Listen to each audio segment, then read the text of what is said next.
Karena logika yang diutarakan Quran itu logika sesuai fitrah salimah. Sesuai akal yang apa? Sehat. Saya di mana-mana cerita karena ini kebanggaan para mufassir. Ketika Jubair bin Mut'im bin Adi menceritakan bapaknya yaitu Mut'im bin Adi. Beliau adalah orang yang sangat pintar sekali sehingga didelegasikan oleh kafir Quraisy untuk jadi negosiator di Asra Badrin. Jadi perang Badar itu kan ada Asra Badrin, orang-orang kafir yang ditawar Islam. Kemudian orang ini diutus untuk jadi negosiator. Singkat cerita pas datang ke Madinah pas Rasulullah SAW baca surat Wattur wa kitabim mastur fi raqim mansur sampai ayat am khuliqu min ghairi syai'in am humul khaliqun sampai ayat am khalaqus samawati wal ard. Di ayat itu Allah menceritakan kalau Tuhan-Tuhan yang kamu anggap Tuhan itu sebagai Tuhan, misalnya Lata, Uzza, Manat, enggak apa-apa kata Allah. Tapi kata Allah saya minta bukti prestasi mereka apa kalau sebagai Tuhan itu. Apakah pernah ikut menciptakan langit bumi? Atau kalau enggak bisa menciptakan urun kata Allah. Urun semen sak-sak kata Allah. Penting urun. Sehingga logika lalu terbangun. Prestasinya apa? Tuhan-Tuhan yang kami tuhankan itu. Kata Allah, Qul ara'aytum ma tad'una min dunillah aruni madza khalaqu minal ardi am lahum syirkun fis samawati. Kalau mereka Tuhan, tunjukkan prestasinya ke saya, kata Allah. Apakah mereka terlibat dalam penciptaan langit dan bumi? Atau kalau nggak bisa menciptakan 100%, kata Allah setidaknya urun. Ya tadi urun semen, amlahum syirkun fisamawat. Syirkun maknanya urunan. Lalu ketuhanan berhala, Uzza dan sebagainya, batal karena ayat ini. Orang kafir berpikir, wah ini tidak Tuhan, karena nggak punya prestasi apa-apa. Lalu mereka secara ekstrim malah berpikir ateisme, tidak mengakui adanya Tuhan. Kalau nggak diakui adanya Tuhan, berarti alam raya ini dimulai dari ketiadaan. Logikanya berarti begini, hadhil maujudat khalaqahal adam. Langit yang karuan wujud, bumi yang karuan wujud, hewan-hewan yang karuan wujud, matahari, rembulan, lautan semuanya wujud. Kemudian semua maujudat ini dirumuskan khalaqahal adam, diciptakan oleh ketiadaan. Pertanyaannya adalah mahuwal junun asyaddu min hada. Kegilaan apa yang lebih parah ketimbang ini? Karena sesuatu yang wujud dimulai dari sesuatu yang tidak wujud. Berarti sama dengan mengatakan hadhil maujudat khalaqahal adam. Semua yang enggak ada ini diciptakan oleh sesuatu yang enggak ada. Jadi semua yang ada diciptakan oleh sesuatu yang enggak ada. Maka Quran ketika ngetikan am khuliqu min ghairi syai'in. Apakah kalian semua atau mereka semua diciptakan min ghairi syai'in, min ghairi khaliqin maujudin. Saya ngecek di beberapa tafsir termasuk bukan kitab tafsir tapi maknanya sama seperti di Ihya. Masa alam raya seindah ini, seeksistensi ini, senyata ini kemudian diciptakan oleh sesuatu yang tidak ada. Mereka akhirnya mikir, ya harus diciptakan oleh sesuatu yang ada. Nah karena sesuatu yang ada ini posisi pencipta maka harus berstatus super. Nah super ini oleh ulama dibahasakan wajibil wujud. Maka zat yang menciptakan ini namanya zat sing wajibil wujud. Lalu wajibil wujud ini oleh Islam disebut Allah Subhanahu wa ta'ala. Kayak apa fasihnya Quran bikin logika? Atau orang yang jadi Tuhan itu yang mengklaim sebagai Tuhan? Itu juga mungkin, yang penting mewujud. Siapa itu? Fir'aun. Fir'aun itu mengaku sebagai Tuhan. Dia sudah sah dari segi dia wujud. Namanya orang wujud punya eksistensi mungkin berkreasi. Saya ulang lagi, namanya orang wujud punya eksistensi tentu mungkin berkreasi. Tapi pertanyaannya begini, ketika Musa tanya, pertama ditanya Musa, lalu kamu kalau menyembah selain saya, nyembah siapa? Kata Musa, Rabbul Alamin. Siapa Rabbul Alamin? Rabbus samawati wal ardi, yang menuhani langit bumi. Terus kata Fir'aun, tidak jawab, manggil Haman. Haman, kamu kan arsitektur, coba ibnili sorhal ali abluhul asbab. Ya Haman ibnili sorhal ali abluhul asbab. Bangunkan sebuah piramida yang tinggi, la'ali at-tali'u ila ilahi Musa. Saya ingin melihat Tuhannya Musa. Lalu kemungkinan Tuhan di bumi, kata Fir'aun, ma'alim tulakum min ilahin ghairi. Kemana-mana saya melihat yang jadi Tuhan saya. Musa ngerti kalau Fir'aun ini pekok cara bahasa Jawa itu. Itu menerangkan sifatnya Allah itu dengan sifat yang sederhana. Tapi justru dengan sederhana ini Fir'aun tidak bisa jawab. Terus Nabi Musa ganti argumentasi, Rabbukum wa Rabbu abaikumul awalin. Yang nuhani nenek moyang kamu, leluhur kamu. Itu terperangah, kagetnya bukan main Fir'aun. Karena para umatnya, para punggawanya lalu berpikir, kalau ini Tuhan, berarti buyut-buyutnya enggak ada Tuhan. Kan Tuhannya datang terlambat. Makanya Pak Jokowi kalau dituduh PKI enggak terima. Saya ini lahir tahun berapa gitu. Pas ada PKI itu masih 4 tahun. Masa ada PKI balita? Ini enggak, ini ada Tuhan balita, Tuhan terlambat. Pertanyaannya adalah kalau Fir'aun itu Tuhan, lalu bapaknya, mbahnya, buyutnya Tuhannya siapa? Makanya ketika Allah disifati Nabi Musa, Rabbukum wa Rabbu abaikumul awalin. Yang nuhani nenek moyang kamu, itu kagetnya bukan? Dan semenjak itu banyak punggawa Fir'aun yang iman. Ini yang akhirnya nanti jadi waqala rajulun mu'minum min ali fir'auna yaktumu imana. Atau yang menjadi ayat wajah rajulun min aqsal madinati yas'a. Kenapa mereka menjadi iman? Karena logika Fir'aun Tuhan itu gugur, runtuh. Bisori khil hujjah, dengan logika yang sangat transparan. Jadi ini perlu belajar tauhid. Jadi kalau sampean sudah kalah suara, jangan kalah logika. Kalau sudah kalah suara, kalah logika, jangan kalah tinggal mendengar saja kok tidak paham bangunnya gitu. Jadi ini sering saya utarakan. Makanya banyak ulama mengatakan fasihu ibaratil Quran itu bukan sekedar notnya atau sajaknya kalau boleh dibilang saja. Tapi karena runtutan cara berpikirnya. Maka kelihatan sekali di tema-tema Quran. Ketika nyifati Allah Rabbus samawati wal ardi tidak mengalahkan Fir'aun, justru dengan sifat yang ringan Rabbukum wa Rabbu abaikumul awalin bisa mengalahkan Fir'aun. Nah, kenapa sekarang orang tidak fasih baca Quran? Karena tadi perangkat itu tidak cukup. Saya berkali-kali matur, juga sering matur Mbah Mus. Saya itu sekarang masih belajar Al-Ibris, Mbah Misbah, Marbawi, semua khazanah tafsir, baik yang bahasa Jawa, bahasa Melayu itu masih saya pelajari. Termasuk saya pelajari lughatnya. Mulai lughat yang setengah benar sampai macam-macam. Saya tadi matur sama Profesor Said Akil Al-Munawwar. Memang bacanya harus urut Said Akil Al-Munawwar. Karena sekali salah Said Akil Sirat. Sebenarnya enggak apa-apa, ini sama-sama orang alim. Cuma enggak tahu nasib di publik ini, enggak tahu saya ya, macam-macam lah gitu. Namanya orang banyak. Enggak usah dijelaskan. Tapi semuanya baik. Saya pernah ketemu Pak Said Akil Sirat itu bilang gini, Gus, orang jadi wali itu sebabnya 2. Mungkin kalau kayak jenengan banyak pecintanya, yang doakan banyak. Kalau saya banyak yang benci, wah itu ngirangi dosa gitu kan. Batinku dasar wong alim bener woy. Jadi beliau nikmati memang itu. Karena mbah-mbahnya beliau itu sama dengan mbah-mbah saya yang dari keluarga Kudus. Buyut saya itu kakaknya buyutnya Pak Said Akil. Jadi makanya jangan pernah benci orang alim. Orang alim bulet atau kayak opo itu masih saja punya alasan. Saya itu dengar Kiai Bisri, cerita Kiai Bisri itu tidak ada yang serius. Dulu ketika ada polemik Haji yang Mu'alim, itu orang kumpul semua di sini. Kata Kiai Bisri, sudah, nunggu Mbah Fadl. Mbah Fadl sudah di rumah. Ngiranya orang itu ya Mbah Fadl rawuh dileteh. Setelah lama Mbah Fadl tidak datang. Loh Kiai Bisri, Mbah Fadl tidak datang. Lah ya di rumah. Lah mana kok tidak ada? Ya di rumahnya sendiri. Karena beliau enggak pernah bilang di rumahnya. Orang saja yang kepikiran kalau itu rumah leteh. Itu mirip seperti guyonannya Rasulullah SAW. Nabi itu kalau guyon itu tidak pernah bohong. Makanya di tiba itu disebut wayam zahu walayakul ilahakon. Nabi itu ya guyon, tapi nggak pernah bohong. Yang bohong kan khayal kamu. Masyhur itu ada orang sepuh sowan Nabi. Di kitab saya itu perempuan, tapi di beberapa kitab lelaki. Saya tidak tahu pastinya berapa.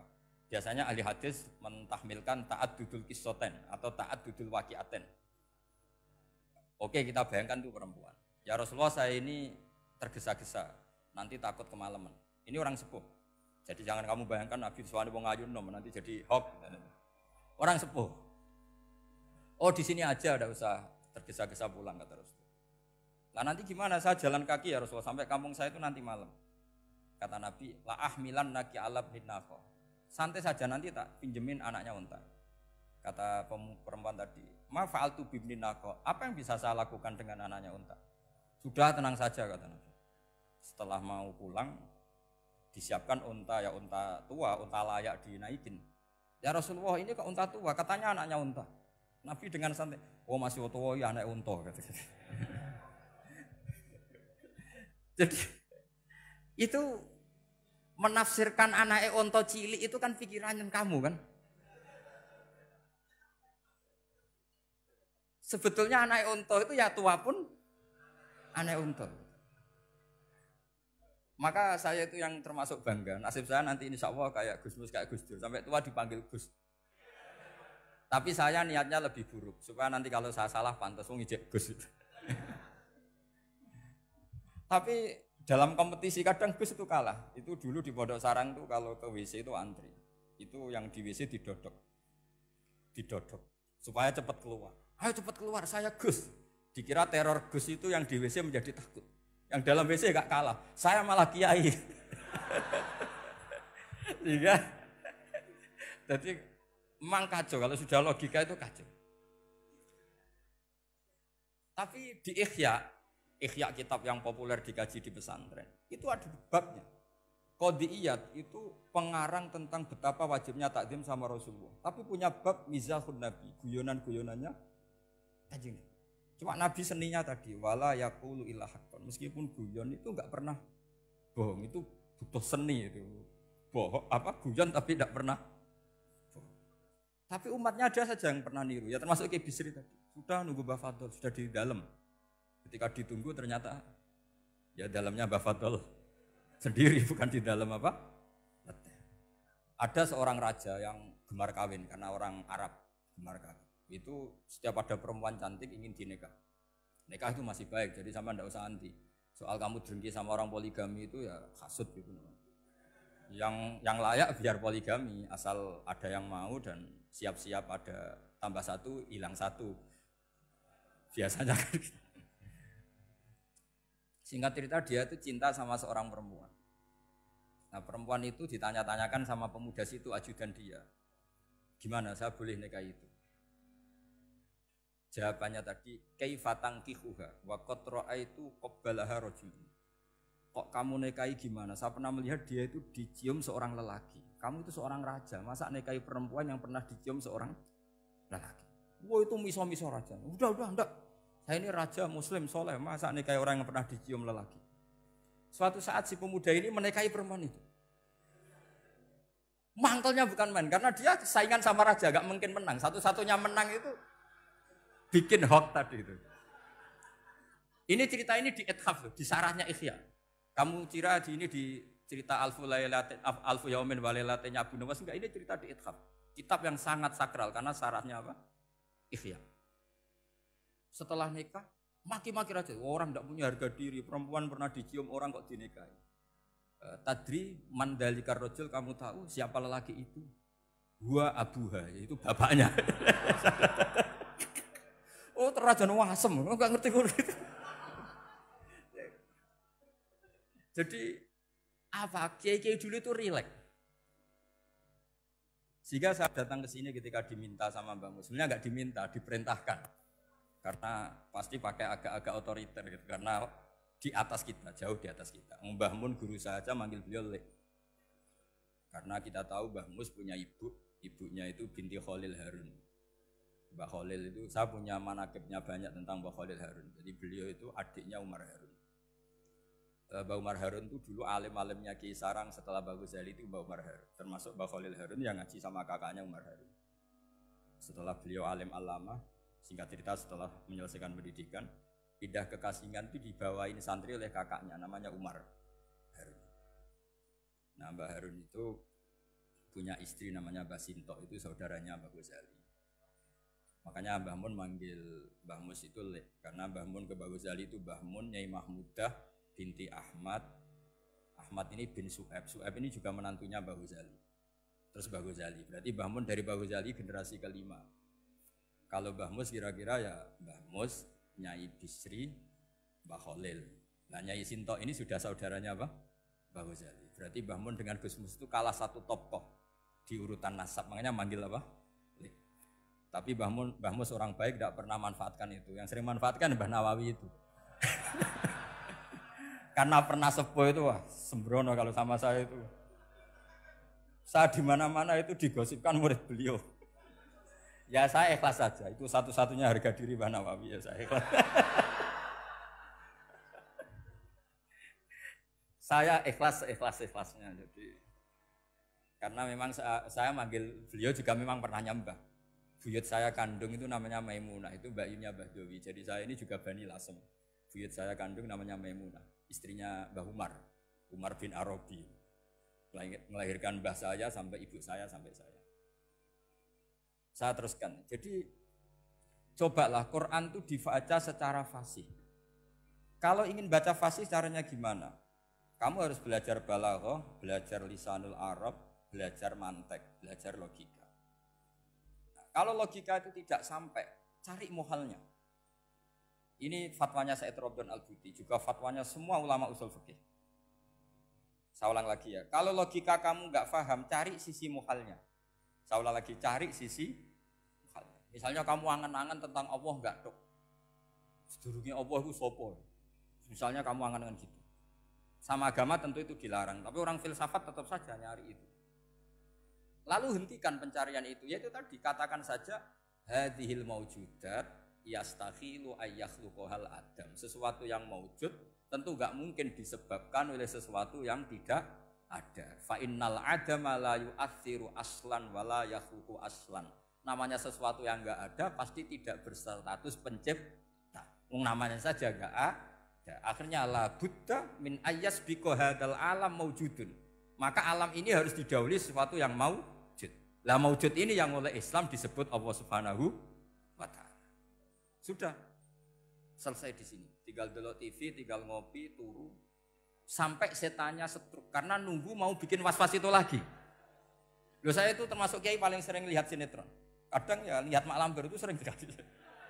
Sampai istri saya itu protes, Gus dengan kata orang banyak orang alim kok senengan itu Mak Lampir. Karena setan mau menggoda saya tentang berpikir Allah. Jadi dia ngenteni. Kok malah mikir Mak Lampir gitu. Setelah lihat Mak Lampir biasanya saya itu lapar, terus makan. Habis makan tidur. Setannya masih nunggu mau was-was. Ternyata saya habis bangun ngopi lagi. Kadang lihat berita orang ditangkap KPK, macam-macam.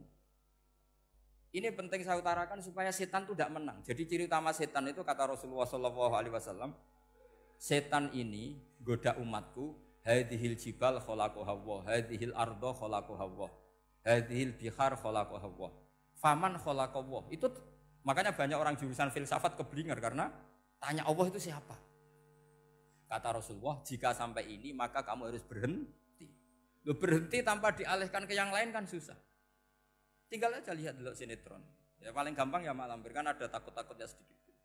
Karena kalau lihat sinetron anak-anak milenial itu kalau ada artis cantik sampai nangis. Karena istri kamu tidak seperti itu. Jadi ini trik ya. Trik supaya melihat TV tapi tidak nyesal. Makanya saya milihnya Anggreng Darmo, Mak Lampir. Ya saya nggak mikir maknanya, butuhnya setan ben mangkol itu. Karena ngenteni saya mikir itu, ternyata tidak mikir itu lagi.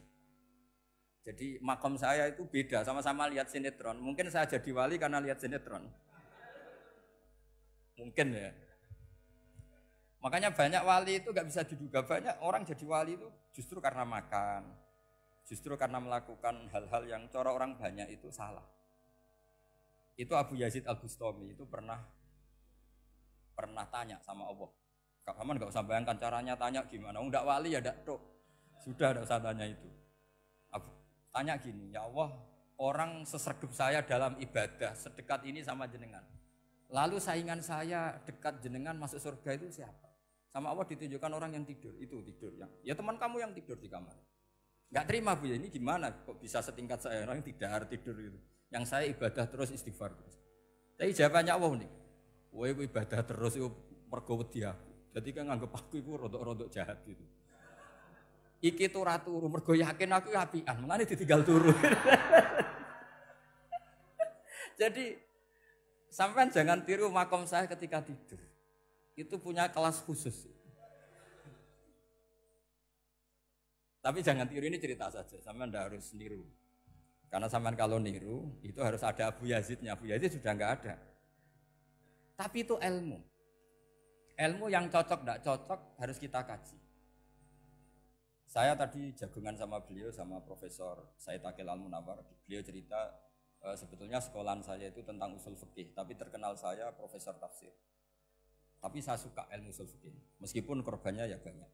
Biasanya orang jadi liberal gara-gara ya usul fikih. Sebenarnya nggak perlu dipikir lah itu macam-macam. Begini, dalam usul fikih yang mainstream itu kan ada hukum wajib, haram, ya makruh, terus macam-macam lah. Termasuk ada mubah. Mubah itu boleh dilakukan, boleh ditinggalkan. Dalam ilmu usul fikih sebetulnya definisi mubah boleh dilakukan, boleh ditinggalkan itu salah. Karena begini, setiap Anda melakukan sesuatu yang mubah, pasti di saat itu meninggalkan sesuatu yang haram. Saya ulang lagi ya. Itsma min mubahin illa wa yatahaqqaqu bihi tarku haramimma. Semua teks di Lubul Usul seperti itu. Memang saya hafalkan karena ini cara saya jadi wali yang mudah murah. Itsma min mubahin illa wa yatahaqqaqu bihi tarku haramimma. Fayatahaqqaqu bisukun tarkul qatli wa bisukut tarkul qadzaf. Terus beliau membuat sekian contoh. Hukum mubah itu kata ulama yang lain kan boleh dilakukan, boleh ditinggal. Itu tidak benar. Mubah itu ya wajib. Karena setiap kita melakukan mubah, maka saat itu berarti kita meninggalkan barang haram. Coba orang tidur itu artinya apa? Tidak zina, tidak maling, tidak selingkuh, tidak mabuk. Sampean di pondok nikmati jagongan, rokokan, ngopi. Artinya nikmati rokok, nikmati kopi. Tidak menikmati tontonan di bar. Makanya kita berharap malaikat itu belajar usul fikih sehingga ketika kita rokok di pondok dilihat hada taroka melihat bar, wahada taroka melihat dangdutan. Wahada. Jangan sampai malaikat bilang gini, dasar kere rakra delok. Itu repot kalau sampai berpikir gitu.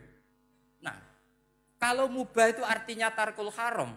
Tarkul haram itu wajib apa sunat? Wajib kan? Berarti setiap orang melakukan mubah, hakikatnya melakukan wajib. Dan itu artinya dapat pahala. Salah sampean ngajine ra khatam, dadi nglakoni mubah ku mengira tetep mubah. Maka berbahagialah orang yang ngajinya khatam. Makanya setahu saya kiai-kiai Mbah Mun ya sering guyon. Setahu saya Mbah Mun kalau ketemu Mbah Mun ya guyon terus. Guyonnya ini adalah waminal qutbi kata Imam Ghazali. Qutbu hadaddin al-istilzat bil mubahat. Poros agama ini pada akhirnya adalah nikmati sesuatu yang dibolehkan Allah Subhanahu. Orang itu kalau fasik, mau makan siang aja kalau nggak ditemani perempuan cantik nggak bisa makan. Mau jalan-jalan kalau nggak ditemani perempuan cantik nggak bisa jalan-jalan. Kalau kiai-kiai itu enggak. Gojlok-gojlokan wis seneng ira karuan. Dulu terkenalnya Kiai Bisri, Kiai diundang katanya mau ada menteri. Ternyata menterinya ya beliau tidak masak entok di sini. Karena maknanya menteri itu pembantu presiden. Semua kita adalah bantu presiden terlaksananya kedamaian itu. Loh iya kan? Saya berkali-kali ngomong di mana-mana. Apa artinya menteri pertanian kalau kita tidak nanam padi? Mbok pinternya kayak apa tetap nggak ada ketahanan pangan. Sekarang menjadi ketahanan pangan itu rumusnya menteri apa karena petani mau nanam padi? Itu hakikatnya membantu presiden dalam ketahanan pangan. Cuma petani lebih keren karena tidak butuh digaji. Kalau menteri ya keren tapi kurang keren karena masih dapat apa? Gaji. Akeh tunggalnya lah anak mikir untuk gaji. Nah petani enggak mikir nggak dapat gaji. Oh itu keren. Selalu rakyat lebih keren dibanding pejabatnya. Memang gitu aturannya begitu. Aturannya begitu. Kamu saja yang kurang syukur. Jadi rakyat tuh gremeng. Enak jadi menteri. Ya sudah itu hak kamu. Tapi saya tidak berpikir seperti itu. Maka saya ulang lagi. Ya. Kenapa saya ngomong seperti ini? Supaya tadi saya sudah bilang, saya sudah enggak menang dalam suara. Harus menang dalam logika. Karena ini audisi. Ini audisi. Di kabar Mbah Mus, nanti yang menang siapa tidak tahu saya. Tadi Pak Muat, sekarang saya, kemarin Gus Zofur nggak tahu saya, nanti masuk nominasi apa enggak tahu. Begini, kalau artinya fi'lul mubah itu tarkul haram, saya ulang lagi. Kalau fi'lul mubah itu artinya tarkul, maka mubah ini spesial. Spesial sespesial-spesialnya. Sehingga Allah kadang ngendikan sederhana sekali. Wa min ayatihi manamukum billaili wan nahar. Termasuk ayatnya Allah adalah kamu ditakdir tidur. Malam hari maupun siang hari. Kalau kamu enggak malam hari, subuh hari, pagi hari, siang hari. Kenapa dihitung wa min ayatihi? Sekarang kalau ada pakar medis, pakar kesehatan bilang, ini kalau kurang istirahat mati, kalau kurang istirahat jantungan. Berarti tidur adalah menghilangkan penyakit jantung. Obat paling mandi dengan orang rutin tidurnya, itu masih mandi orang rutin tidur. Kamu beli obat harganya 1 miliar, tapi gak pernah tidur 3 hari, tetap taqabbalallahu minna minkum taqabbal ya karim. Maka yang penting itu obatnya apa tidurnya? Tidurnya yang dibantu obat. Tapi kalau obat tok gak dibantu tidur, masih sakit. Berarti penting mana tidur sama obat? Karena penting tidur wa min ayatihi. Orang kayak sampean sering delok YouTube, delok gambar macam-macam. Barokah mana dengan tidur? Wong nak melek mripate delok macam-macam. Barokah tidur. Jadi tidur adalah perlawanan terhadap keinginan melakukan haraman. Ya, saya ulang lagi, tidur itu adalah perlawanan terhadap keinginan melakukan keharaman. Jadi kalau mau tidur nyati gini, ya Allah, siap tidak berangan-angan tentang maksiat terus tidur. Oh, itu wa min ayatihi. Jangan kok gak di duit terus ngombe sing akeh ben iso ngantuk. Wah, ini tidur yang untuk melawan kemiskinan. Supaya lupa utangnya tidur, lupa kasusnya, itu udah akan jadi wali yang seperti itu. Kalau jadi wali tak gugat gitu. Nah, sehingga karena mubah itu tarkul haram, Allah itu sering menghitung ibadah yang super itu halal mubah. Misalnya Allah ngendikan kulu washrobu, kamu harus makan. Sekarang gini, jaga kesehatan itu wajib enggak? Wajib. Kalau saya tidak sehat tidak bisa ngaji di sini. Apalagi Mbah Mus kalau nggak sehat ditunggu orang se-Indonesia fatwanya. Dan di antara cara sehat kamu harus makan. Kalau nggak makan sakit. Lalu makan dengan posisi menyehatkan orang yang bisa fatwa, bisa mulang, bisa macam-macam. Posisi ini super apa tidak super? Super. Maka Allah kadang sederhana, ngendikan ibadah itu kulu wasrobu jom, kowe yo mangan yo. Tapi ayat ini menjadi tidak hebat kalau dibaca orang tidak pernah ngaji, tidak pernah ngaji usul fikih. Pangeran piye toh? Dirimo ngongkon mangan kowe dikongkokno kulu. Wis ora usah ngono ya wis mangan. Rusak Quran kena makna ngono iku rusak. Kamu tahu superiornya ayat kulu wasrobu kalau belajar fa inna fi'lal mubah berarti tarkul haram. Karena saat melakukan mubah artinya tarkul haram. Dan tarkul haram itu penting. Sekarang gini, merusak diri sendiri haram apa enggak? Haram. Untuk supaya tidak rusak kamu harus makan. Berarti makan wajib apa sunat? Wajib. Lho sing haram itu kalau tulung piring dintekno. Nah, dengan cara pemaknaan seperti ini, Quran akan superior. Bahkan di ayat-ayat yang kelihatannya sederhana, kulu washrobu, wala tusrifu. Ketika Nabi Musa dimenangkan mengalahkan Fir'aun, itu Allah firman pertama gitu, kamu harus makan mimma rozaqnakum. Cuma syaratnya wala tatghaw fihi fayakhilla alaikum ghadab.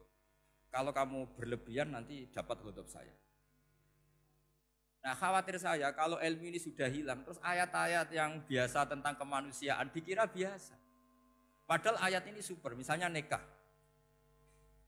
Nikah itu oleh Allah, perempuan yang kita nikahin, itu oleh Allah disebut surga. Saya punya bukti, misalnya gini ayat ya, wala tangkihul musyrikati hatta yu'min, wala amatum mu'minatun khairum min musyrikati walau a'jabatkum. Terusannya ayat, wala tangkihul musyrikina hatta yu'minu. Wala abdu mu'minun khairum min musyriki walau a'jabakum. Terusannya ayat ulaika yad'una ilan nar. Para musyrikah yang ingin kamu nikahi karena mereka non muslim atau kafirah atau musyrikah itu hanya mengajak kamu masuk neraka. Maksudnya ngajak itu kan bisa saja kamu tertarik perempuan tadi sampai kompromi merubah akidah kamu. Terusannya ayat wallahu yad'u ilal jannah. Harusnya dengan perbandingan kamu jangan menikahi musyrikah. Logika perbandingannya kan wawaw yad'u ila nikahil mu'minah. Saya ulang lagi, harusnya muqabalahnya kan wawaw yad'u ila nikahil mu'minah. Allah mengajak kamu supaya menikahi mu'minah. Tapi kata mu'minah sama Allah diganti wawaw yad'u ilal jannah. Allah mengajak kamu masuk surga. Ila nikahil mu'minah. Artinya gini, setiap kamu hubungan intim sama istri kamu, itu adalah menjadi kamu tidak zina. Jadi kalau kamu tidak zina, barokahnya istri kamu ini penopang kamu masuk surga. Makanya Rasulullah pernah ditanya, ibadah itu apa saja? Nabi secara ringan diantara jawabannya, wa fi buti ahadikum shadaqah. Sudah kamu ngumpul istri kamu itu ya ibadah. Terus kata sahabat-sahabat, ya Rasulullah ayati ahaduna syahwatahu wa walahu ajrun. Yang benar saja Rasulullah, masa urusan gitu dapat pahala. Nabi jawabannya ya enteng, alaih salawatu fi haramin aka'ana ali wisrun. Kalau dia salah yang dikeloni kan ya dosa. Berarti kalau ngeloni yang benar juga pahala. Berarti istri kamu itu jannah surga.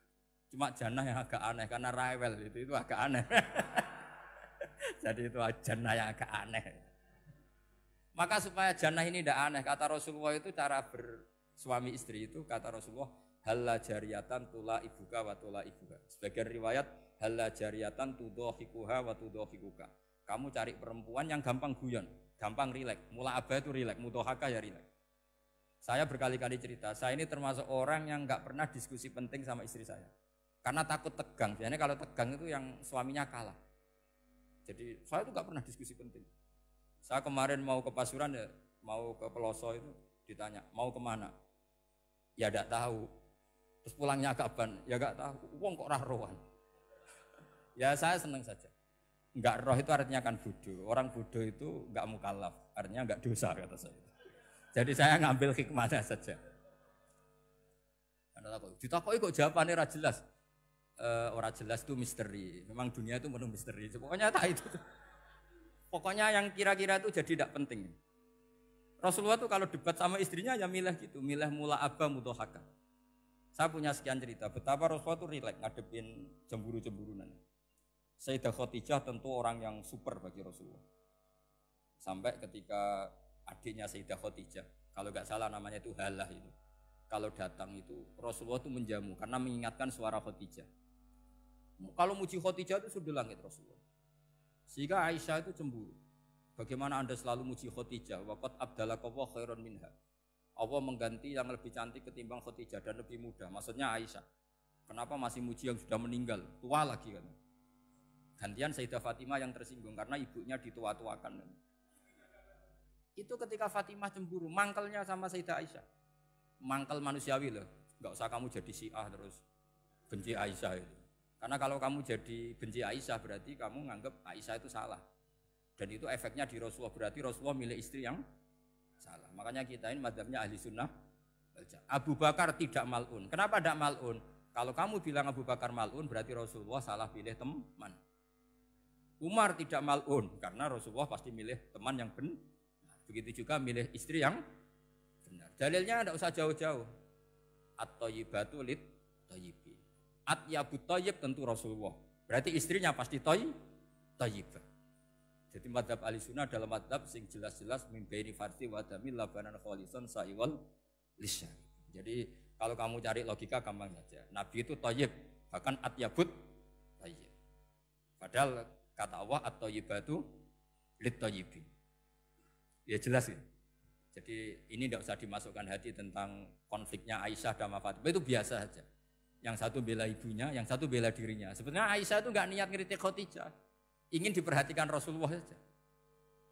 Terus ketika Sayyidah Fatimah matur ya Rasulullah saya supaya ngalahkan Aisyah itu gimana? Karena ibu saya sudah meninggal ya memang cantik dia, muda dia. Dan tahu betul orang kalau Nabi itu sangat mencintai Aisyah. Kata Rasulullah bilang gini saja, tetap hebat ibu saya. Karena ibu saya dapat Rasulullah rondo untuk Joko. Kowe ayu kaya apa iku untuk dudo. Jadi rileks saja Rasulullah. Akhirnya ya semenjak itu enggak ngeritik lagi, bahaya ini kalau ngeritik. Khadijah itu kan sudah umur 40 tahun. Janda dapat Joko. Aisyah perawan untuk dudo. Keren mana? Keren Khadijah. Jadi tidak semua masalah itu Nabi itu menyelesaikan cara ekstrim. Nabi itu biasa mula apa? Santai rileks. Nah, kalau para mbak-mbak ini ingin jadi surga yang enggak aneh, syaratnya jangan rewel karena di surga itu enggak boleh ada orang rewel. Tapi kalau nggak rewel sementara suami kamu udah bener, ini namanya goblok. Maka kata Mbah Mun kalau ngijazahi santri-santrinya, "Cung, bojomu kudu rewel, enggak ngono fakir," kata Mbah Mun. Tapi santri yang di belakang gremeng. "Iya, Mbah, nak fakir, nak jantungan mati." Makanya sering itu. Jadi di antara ulumil Quran itu ada istilah maudhi'ul mutmar mengganti maudhi'ud dhamir atau maudhi'ul lafzi menggantikan lafdan akhar. Itu memang agak jadi medhi ilmu tafsir. Tapi bagi pelakunya itu menjadi gampang. Ya tadi, ketika Allah melarang nikah hal musyrikah, saya ulang lagi. Ketika Allah melarang nikah hal musyrikah, normalnya perbandingannya kan wallahu yad'u ila nikahil mu'minah. Tapi sama Allah digenti, wallahu yad'u ilal jannah. Itu menunjukkan bahwa nikahul mukminah adalah al jannah. Karena kamu hubungan intim ya ibadah. Diwamuk kowe sabar ya ibadah. Nafakoi ya ibadah. Neng-nengan kejahatan senjata juga ibadah. Seru Bang, neng-nengan itu seru. Karena memang di antara sistem tubuh kita itu butuh masa-masa jeda. Itu mari cerdas. Karena tubuh kita ini tidak hanya butuh seneng, tapi juga butuh susah. Susah itu melahirkan kearifan. Jajal bojomu tahu minggat, mesti kearifan kamu meningkat. Jadi minggat itu ya penting. Nikmati saja. Udah ini saya nggak ngajari keburukan. Memang seperti itu. Nah saya berharap ilmu usul fikih ini tidak boleh hilang. Karena dengan ilmu usul fikih kita tahu mubah adalah tarkul haram dan tarkul haram adalah wajib. Maka Allah sering sekali membicarakan sesuatu yang mubah itu superior. Kayak tadi wa min ayatihi manamukum billaili wan nahar. Termasuk ayatnya Allah adalah kamu itu tidur. Cara berpikir tadi, kalau saya tidak tidur sakit, kalau sakit habis biaya banyak. Sementara tidur hanya butuh seperti ini. Betapa baiknya Allah dengan tidur bisa menjaga kesehatan yang kalau tidak dijaga berbiaya tinggi. Berarti hadan naumul ibadah. Terus ulama bilang tidur itu ibadah kalau niatnya litaqawi alal ibadah. Tapi nak wae blojo turu lah itu sing masalah. Tapi tentu ilmu itu ada pembanding. Sekarang ketika kamu tidur itu tarkul wajib apa tarkul haram lah itu masalahnya. Seringnya kamu itu tarkul wajib. Wae mulang turu. Wae ngantor wong kerja turu. Lah itu tarkul haram apa tarkul wajib?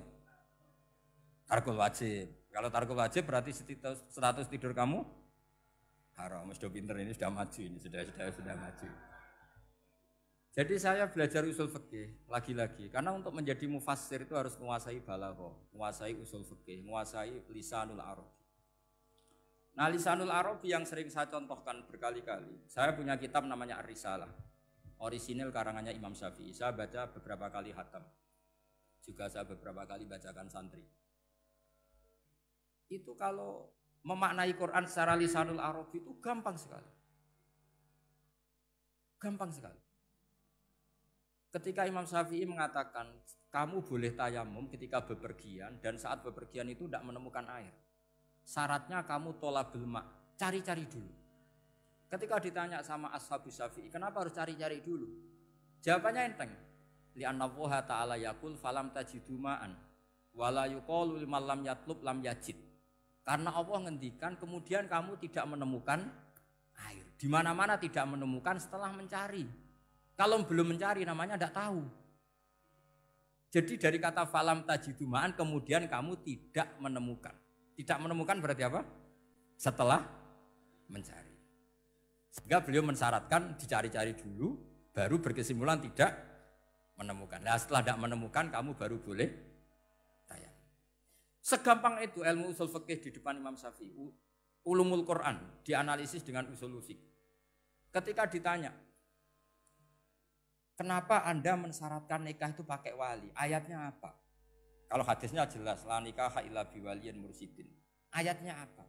Imam Syafi'i secara enteng baca ayat fala ta'duluhunna ayyankihna azwajahunna idza taradhu bainahum bil ma'ruf. Jika wanita yang kamu waleni, saya ulang lagi, jika perempuan yang kamu walikan, misalnya kamu punya anak yang umur 20 tahun ingin nikah sama seseorang. Sing seseorang ini layak. Ya misalnya kiai ya apal alfiyah. Tadi kata Mbah Mus itu muridnya Mbah Khalil itu alfiyah diwolak-walik apa. Saking seringnya belajar alfiyah kata beliau sampai santri apal alfiyah wolak-walik tapi raro carane jamak kosor. Karena dulu pondoknya mau pondok nahwu. Jadi kayak di ngelirap itu. Tonggone nganti apal fa'ala yaf'ulu fa'lan. Cinone weh apal saking bedino itu ujiane ra selawatan. Fa'ala yaf'ulu fa'lan wa ma fa'lan wa huwa fa'ilun. Jadi pondok ya macam-macam. Itu saya tadi sampai mana itu? Tentang apa? Wali nikah tadi. Di bab fikih, saya ulang lagi di bab fikih. Itu kata Allah, jika perempuan yang kamu walikan itu ingin nikah, fala ta'duluhunna, jangan kamu larang. Kata Imam Syafi'i, kalau seorang wali tidak punya hak mewalikan, maka larangan jangan menghalangi itu tidak ada gunanya. Misalnya gini, Zaid itu tidak punya utang saya ulang lagi, Zaid tidak punya utang saya. Memang ini ilmu logika, Zaid tidak punya utang saya. Terus sampean bilang ke saya gini, Gus Bah, Zaid ojo tageh. Itu omongannya wong aneh apa enggak? Aneh kan? Tapi kalau Zaid punya utang saya 1 juta, terus kamu menasehati saya, Gus Zaid ojo tageh. Benar apa enggak? Wali itu punya hak melarang. Saya ulang lagi, wali berarti punya hak melarang putrinya tidak nikah. Jika diperintahkan Allah, kamu jangan pernah melarang. Berarti punya hak melarang. Kayak tadi, Gus ojo tageh, berarti aku dia hak nageh. Misalnya otoritas bandara ATR, pesawat Boeing sekian-sekian Lion, bolehkan landing di sini. Karena operatornya punya hak melarang. Juga punya hak mengizinkan. Tapi kalau orang lain kamu bilangin, pesawat Lion nggak boleh landing di Semarang. Orang lain yang nggak terkait dengan otoritas itu, aneh nggak omongan itu? Aneh. Kalau wali dilarang menghalangi perempuan ingin nikah harus memberi izin maksudnya, maka berarti wali punya hak menikahkan. Paham yang saya maksud? Makanya Imam Syafi'i mensyaratkan seorang perempuan yang nikah harus pakai wali. Jadi segampang itu. Kitab Ar-Risalah menerangkan ulumul Quran. Dan dalam banyak hal ulama dulu itu, makanya saya tadi berjanji, karena Quran itu bisa kamu baca fase, kamu dengerin suara enak ya enak, kamu dengerin logika yang enak ya enak. Jangan sampai kamu udah dua-duanya. Suaranya sudah ada enak, logikanya tidak enak, itu kacau namanya. Ketika Imam Syafi'i ditanya, bagaimana hukumnya uzubah? Uzubah itu enggak nikah. Padahal ada hadis faman rohiba an sunnati falaysa. Kata Imam Syafi'i ya enggak apa-apa. Kenapa? Fa inna Allah ta'ala dzakara 'abdan sholihan wa qala wa sayyida wa hasura wa nabiyya minas sholihin. Allah menyebut nabi yang soleh, dan di antara nabi yang soleh itu ada yang berstatus hasur. Hasur itu tidak ada keinginan sama perempuan, akhirnya tidak nikah. Berarti tidak nikah itu boleh karena ada nabi yang tidak nikah. Segampang itu dulu. Saya punya kitab, saya ini baru gencar-gencarnya kampanye kitab Syajaratul Ma'arif. Karena memang kitab itu bagus, menurut saya simpel dalam memahami Quran. Jadi anggap saja ini bentuk penghormatan saya sama Ki Bisri yang sudah mengkhidmai, mengenalkan ulumul Quran lewat tafsir Al-Ibris. Yang Ki Misbah punya tafsir Al-Iqlin. Memang dua beliau itu kalau yang satu ngarang terjemah Alfiyah, yang satu yang ngarang satu. Ini dua kutub yang berbeda, yang satu sangat rileks, yang satu sangat seperti itu. Nggak usah diterjemah nanti jadi repot. Itu ulumul Quran yang ditulis Syajaratul Ma'arif itu gampang sekali. Misalnya begini, beliau bikin judul Babun Nafil Ibad Bikullil Bilad. Bab seseorang harus manfaat kapan saja dia berada. Itu terus beliau qala ta'ala wa ja'alani mubarakan ainama kuntu. Ciri utama para nabi itu ngendikan wa ja'alani mubarakan ainama kuntu. Saya dijadikan di mana-mana itu berkah. Jadi seseorang hidup harus di mana-mana manfaat. Terus ketika beliau ngendikan babun la yutrakul haqqu li ajril batil, bahwa kebenaran tidak boleh ditinggalkan hanya karena ada banyak kebatilan. Beliau terus ngendikan inna sofal marwata min sya'airillah faman hajjal baita wa atamara fala junaha alaihi ayat tawafa bihim. Jadi di Sofa itu ada berhala namanya Isaf, di Marwah ada berhala namanya Nailah, atau sebaliknya pokoknya Isaf dan Nailah. Terus sahabat kalau mau sa'i itu merasa dosa karena harus melewati berhala-berhala itu. Sehingga mereka tanya, ya Rasulullah, saya ini tetap tawaf enggak? Padahal di tempat-tempat itu ada berhala. Terus kata Allah, tetap tawaf. Nah, tetap tawaf ini artinya apa? Melakukan barang hak meskipun di situ banyak kebatilan. Itu manhajnya para orang-orang alim kita. Mbah Mun, Mbah Mus itu ya berkawan sama orang yang macam-macam. Kamu tidak usah ngeritik. Itu fikihnya sudah kelas tinggi. Fikihnya tuh la yutrakul haqqu li ajlil batil. Saya di mana-mana cerita. Saya punya kitab namanya Khilyatul Auliya wa Tabaqatul Asfiya. Itu syarat kamu kalau daftar wali harus punya kitab itu. Khilyatul Auliya wa Tabaqatul Asfiya. Itu karangannya Abu Nu'aim Al-Asfihani. Kitab itu yang jadi indukan Ihya ketika menyebut manaqibul akhyar. Kita tahu Ihya kalau bab tasawuf mengikuti Kutil Qulub yang dikalang Abu Thalib Al-Makki. Kalau fikih tentu beliau mengikuti Imam Haromen gurunya, yaitu kitab Nihayatul Matlab fi Dirayatil Madhab. Kalau manaqibul akhyar beliau mengikuti kitab Khilyatul Auliya. Dan mengikuti itu penting kalau dalam tradisi kiai. Enggak boleh seorang kiai kok mikir sendiri, namanya mustakil. Kalau mustakil itu mubtadi', bikin tatanan baru dalam agama. Justru ulama itu harus niru sebelumnya karena sanad itu harus musalsal, enggak boleh. Imam Syafi'i bilang haram terus kamu bilang halal. Terus murid kamu bilang makruh. Terus muridnya kamu ya pokoknya khilaful aula, enggak boleh gaya-gayanan gitu. Kalau di kampus plagiat itu dilarang, kalau di pondok itu wajib.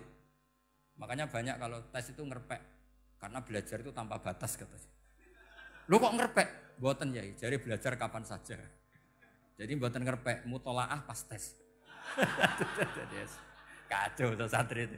Mutolaah tapi pas apa? Tes. Itu dalam kitab Khilyatul Auliya diterangkan.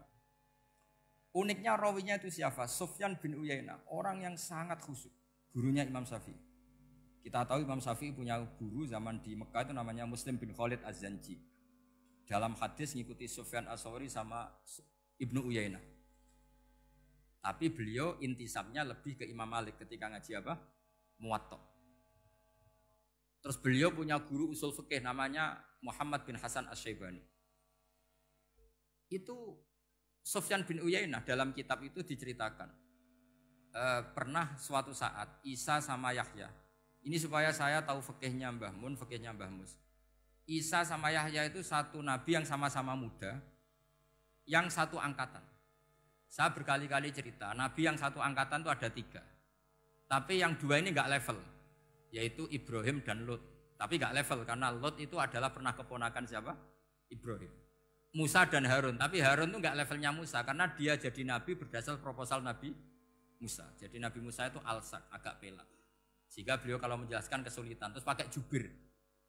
Makanya kemarin-kemarin itu ada wali yang kalau ngomong pakai apa? Jubir. Akhirnya Nabi Musa ngendikan apa?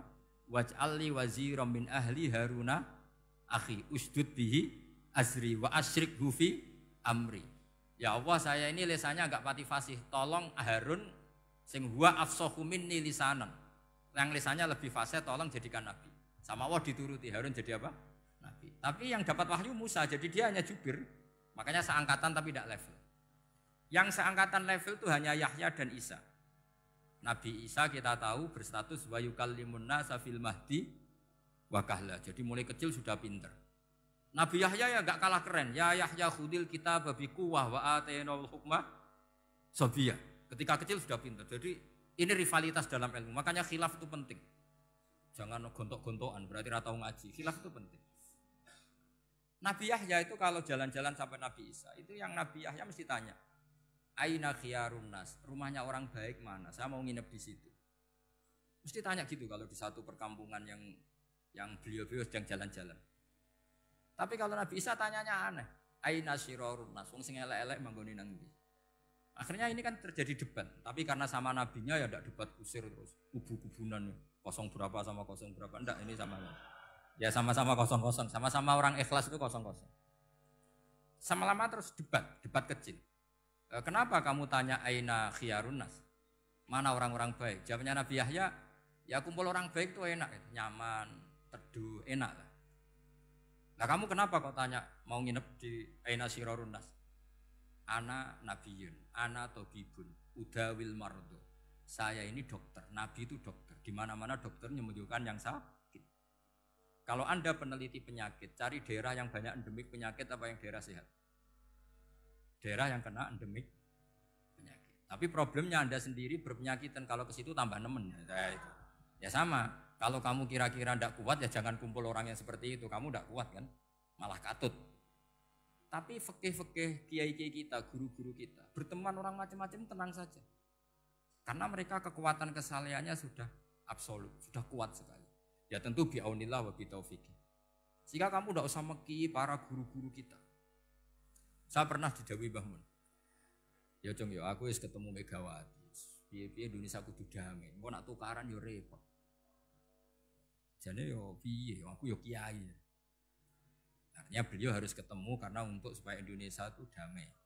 Beliau anggap saja makili religius, Bu Mega makili apa? Nasional.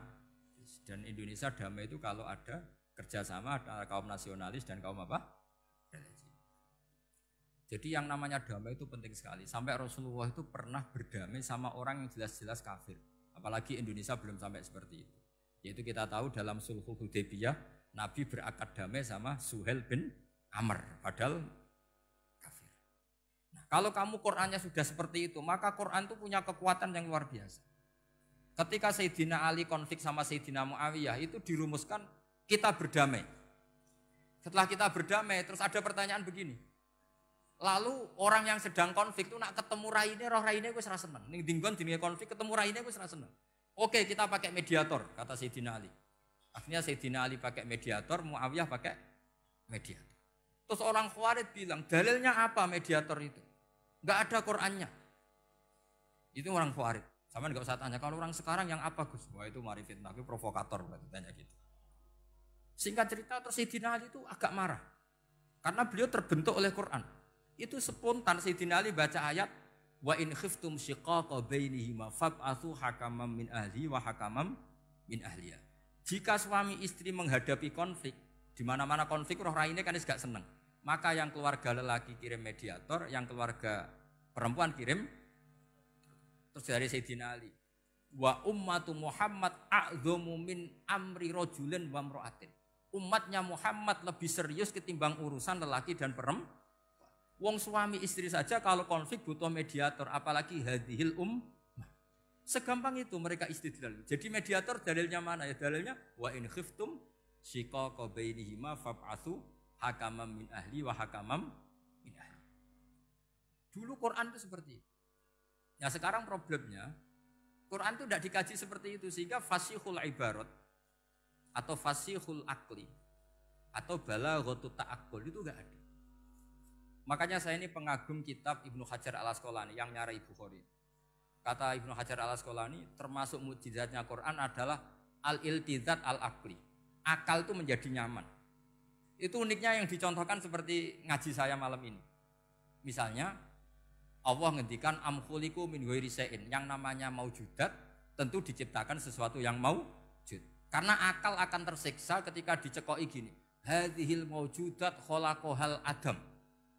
Tersiksa enggak akal kamu sebagai orang waras dicekoki pikiran hadhil maujudat khalaqahal adam. Ini maujudat disebabkan oleh ketiadaan. Mesti kowe ra iso turu. Barang rono kok iso gawe iku piye? Nah ini yang dimaksud dalam ilmu tasawuf ala bi dzikrillah tatmainnul qulub. Jadi cara tenangnya hati itu macam-macam. Nak wong toreko wis wong kon wiridan. Nak koyo kula rada ahli akal, wis meneng. Alhamdulillah di pangeran sing wujud. Berarti hadil maujudat khalaqahal maujud. Berhubung maujud ini pencipta berstatus super. Super itu dalam agama disebut wajibul wujud atau musabbibul asbab atau kausa primamboh lah sauni-uni. Sing penting itu ora hadil maujudat khalaqahal adam. Makanya kata beliau, Nabi itu bukan sekedar jamal suratan, ganteng secara perawakan secara fisik enggak, tapi juga Nabi punya jamalul akal. Akalnya itu nyaman. Yaitu kita disuruh iman dengan sesuatu yang memang kita nyaman. Seperti kita disuruh iman bahwa alam ini diciptakan oleh Allah, oleh al-maujud yang super. Kan terus nyaman. Coba kalau kamu diajarin Islam, alam ini yakini yang menciptakan adalah ketiadaan. Oh, kamu kuliah sampai profesor, sampai dokter pusing. Ini ajaran apa? Sesuatu yang tidak ada, menyebabkan sesuatu yang ada. Yaitu namanya termasuk ajaran ini indah karena ada al-iltizat al-akli. Kenyamanan apa? Berpikir. Karena terus nyaman. Ya saya kira demikian ini audisinya selesai. Assalamualaikum warahmatullahi wabarakatuh.